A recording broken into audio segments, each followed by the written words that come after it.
साथियों नमस्कार। बिहार में वोटर अधिकार यात्रा को लेकर के महागठबंधन के लोग सड़कों पर उतर चुके हैं। यात्रा सासाराम से शुरू होकर के इस वक्त दरभंगा मधुबनी के आसपास आ चुकी है। इस यात्रा पर बातचीत करने के लिए मेरे साथ यूपी कांग्रेस पिछड़ा प्रकोष्ठ के प्रदेश अध्यक्ष मनोज यादव जी मौजूद हैं। इनसे बातचीत करते समझते हैं क्योंकि ये यात्रा में लगातार जुड़े हुए हैं और इनको कैसा रिस्पॉन्स मिल रहा है और कांग्रेस महागठबंधन के लोगों को लेकर के जनता क्या समझ रही है। आइए बातचीत करते हैं। स्वागत है आपका। देखिए, ये यात्रा बहुत ऐतिहासिक यात्रा है। ये इस देश के नागरिकों के अपने मूल अधिकार की एक तरह से लड़ाई है। जब वो मतदाता ही नहीं रहेगा तो इस देश में अपने लिए हक की सरकार नहीं चुन सकता है। भारतीय जनता पार्टी पूरे तौर पे इस देश में तानाशाही लागू कर रही है। 2 नंबर का जिसको मतलब प्रोटोकॉल है इस देश में, उसको उसने 1-1.5 महीने से नज़रबंद कर रखा है। इस देश में वोटों की चोरी लगातार हो रही है, लगातार बोगस वोटिंग करा के सरकार बन रही है। जो लोग आवाज़ उठा रहे हैं उनको जेलों में डाल दिया जा रहा है। जो विरोधी दल के लोग हैं उनको ईडी सीबीआई के माध्यम से टैकल किया जा रहा है। तो ये दूसरी आज़ादी की लड़ाई राहुल गांधी लड़ रहे हैं। ये नागरिकों के अधिकार की लड़ाई लड़ रहे हैं, दलितों, पिछड़ों, गरीब गुरबा के हक की लड़ाई लड़ रहे हैं, सामाजिक न्याय की लड़ाई लड़ रहे हैं। और इस देश में कौन सत्ता को चलाएगा, क्या इस देश के गुंडे चलाएंगे, इस देश के अपराधी चलाएंगे, तानाशाह चलाएंगे, या वोट लूट की जो सरकार बना रहे हैं वो चलाएंगे, या आम जनता की सरकार होगी, ये भी तय होने जा रहा है इसी यात्रा के बाद से। जिस तरह से यात्रा में पूरे बिहार के लोग इसमें जुड़े हैं, जो लोगों का नाम कटा वो तो जुड़े ही हैं, जो लोग लोकतंत्र में भरोसा करते हैं वो लोग इस यात्रा में बहुत भारी संख्या में जुड़ रहे हैं। महिलाएं, बच्चे तक जुड़ रहे हैं। तो मेरा ये मानना है कि ये यात्रा एक मील का पत्थर साबित होगी भारतीय लोकतंत्र के इतिहास में। और राहुल गांधी जी ने जिस प्रकार से सामाजिक न्याय के मुद्दे को उठाया है, दलितों, पिछड़ों, गरीब गुरबा, वंचित तबके के आवाज़ उठाया है, आने वाले दिनों में आप व्यापक परिवर्तन और व्यापक बदलाव देखेंगे। बिहार और बदलाव एक दूसरे के पर्याय रहे हैं, पर्यायवाची रहे हैं। बिहार ने बहुत सारी क्रांतियाँ की हैं। इस बार लगता है कि बिहार एक और क्रांति की ओर बढ़ रहा है और राहुल गांधी जिस तरह से यात्रा को लेकर के, चाहे वो भारत जोड़ो यात्रा हो, भारत न्याय यात्रा हो, इस बार वोटर अधिकार यात्रा हो, यात्रा, बिहार, बदलाव, तमाम चीज़ों को अगर जोड़ के देखेंगे तो लगता है कि देश में कुछ बड़ा होने वाला है सत्ता परिवर्तन को लेकर के। देखिए, जो वर्तमान सत्ता है वो मनवादी सोच की सत्ता है। इस देश में वो पुनः ब्राह्मणवाद को स्थापित करना चाहती है। इस देश में आप देखिए, इस देश की 10% लोगों के पास 90% चल संपत्ति है, 90% सर्वहारा है, उसके पास कुछ नहीं है। रोजी रोटी के संसाधनों पर इन लोगों ने, जो सरकारी संस्थान थे जहाँ पर नौकरी मिलती थी, जहाँ आरक्षण मिलता था, उसको इन्होंने निजी हाथों में दे दिया। इन्होंने इस देश के जो समूह ग और घ की नौकरियाँ थी, जहाँ पर इन वर्गों के लोग 90% जो बहुजन वर्ग के लोग जहाँ से नौकरी पाकर अपने बच्चों को तालीम से तरक्की देकर और बड़े ओहदे पे ले जाते थे, संसाधनों में भागीदारी तय करते थे, उसको इन्होंने ख़त्म किया। लगातार प्राथमिक विद्यालयों को ख़त्म कर रहे हैं। इससे 2 इनका चाहते हैं, एक तो नौकरी नहीं रहेगी तो आरक्षण नहीं रहेगा। दूसरी बात कि एक तरह से स्लेब बनाया जा रहा है। 10,000 12,000 में ठेकों पर भर्तियाँ हो रही है। वो क्या कमाएगा, क्या खाएगा, क्या परिवार की परवरिश करेगा। तो ये एक सोची समझी रणनीति के तहत इस देश में बहुसंख्यक लोगों को उनके अधिकारों को छीना जा रहा है, उनके अवसरों को छीना जा रहा है और इस देश में उनको मतलब एक तरह से हर अधिकारों से वंचित करके गुलाम बनाने की व्यवस्था को आगे बढ़ाया जा रहा है।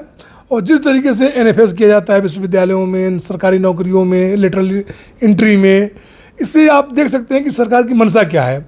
सरकार की मंशा है कि इस देश के जो बहुसंख्यक गरीब लोग हैं उनको हर तरह से संसाधन से, नौकरी से, संस्थानों से बाहर करके ये पूरी तरह से कब्जा करना चाहते हैं।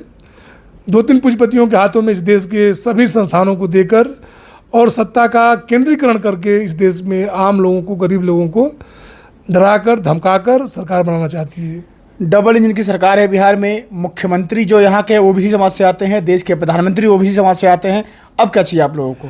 देखिए, भारतीय जनता पार्टी या संघ या अपने इस समाज का सामाजिक समीकरण अगर आप देखेंगे तो इस देश में जो लोग भी वोकल हैं, अपने समाज की लड़ाई लड़ते हैं, अपने हक की लड़ाई लड़ते हैं, उनको बदनाम कर दिया जाता है।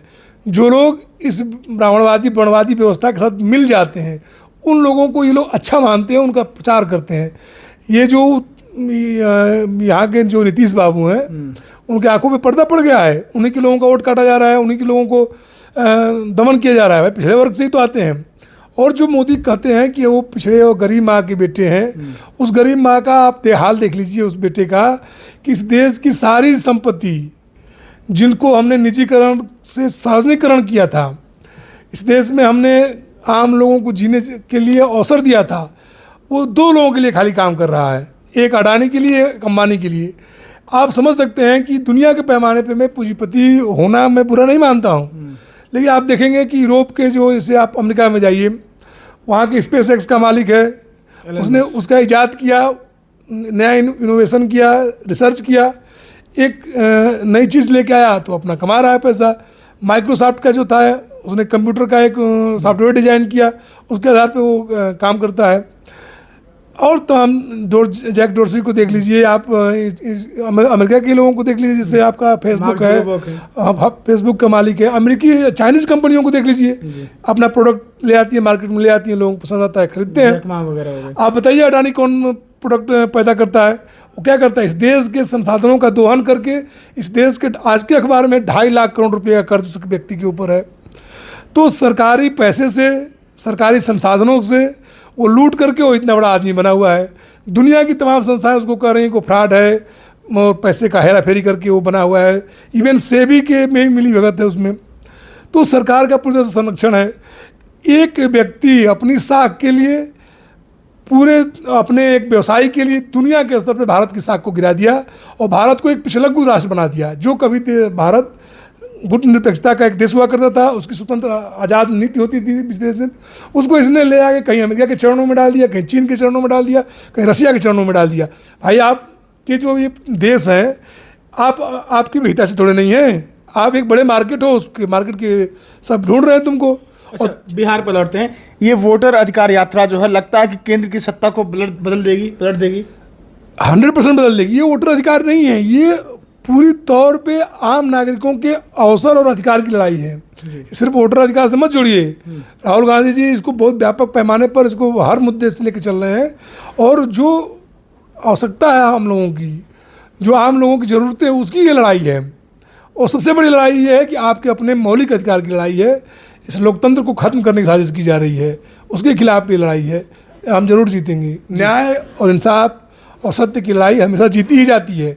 युद्ध कितना भी भीषण हो, इसके लिए तैयार रहिए आप। महाभारत इसी देश में हुआ, चाहे काल्पनिक हो चाहे सही हो। इसी देश में जब जब अन्याय बढ़ा है, लोगों ने लड़ा है। देर लगती है लोगों को जागने में, खड़े होने में, लेकिन जब खड़ा होगा तो भयंकर इस देश में भूचाल आने वाला है। इन जो तानाशाह लोग हैं, इनको जनता उखाड़ फेंकेगी। और दुनिया के पैमाने पर हुआ है। क्रांतियाँ तभी होती हैं जब लोगों के ऊपर शासन का तंत्र शिकंजा कस जाता है, लोग बगावत कर देते हैं। और ये बगावत की शुरुआत बिहार से हुई है।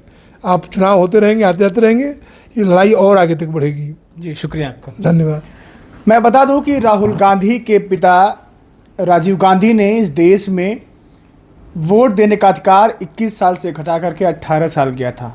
उसके पीछे उनका ये कहना था कि लोकतंत्र में युवाओं की भागीदारी बढ़ेगी तो लोकतंत्र और मजबूत होगा, राजनीति में नए चेहरे आएंगे, उनकी भागीदारी बढ़ने से राजनीति को नई दिशा और दशा मिलेगी। लेकिन उन्हीं के बेटे राहुल गांधी को बिहार में, जो लोकतंत्र की जननी मानी जाती है, वैशाली में पहला लोकतंत्र था, वहीं पर वोटर अधिकार यात्रा निकालनी पड़ी है। सोचिए क्या हालात हो गए हैं देश के कि वोटर जो हैं उसके लिए जो उनके नाम काटे जा रहे हैं, वोट देने का अधिकार छीना जा रहा है, जिंदा व्यक्ति का नाम काटा जा रहा है। राहुल गांधी दिल्ली अपने आवास पर जिंदा लोगों के साथ चाय पीते हुए नजर आए थे। आप सोचिए कि देश के हालात कैसे हो गए हैं। देश की आज़ादी के बाद जो सबसे बड़ा अधिकार था वोट देने का अधिकार, 5 साल में सत्ता परिवर्तन करने का अधिकार, लोकतंत्र में सबसे बड़ा अधिकार माना जाता है। आम जन के पास यही तो होता है, लेकिन उसकी भी लड़ाई लड़नी पड़ रही है। अब देखते हैं इस लड़ाई में कौन जीतता है, कौन हारता है, क्योंकि लगातार विपक्षी नेता कह रहे हैं, हम लोग ये नहीं कह रहे कि वोट हमें दीजिए, लेकिन हम ये ज़रूर कहेंगे कि आपके वोट अगर काटे जाएंगे तो हम लोग सड़कों पर उतरेंगे, आपकी आवाज़ उठाएंगे। जुड़ जाइएगा हमारे साथ। फिलहाल के लिए नमस्कार।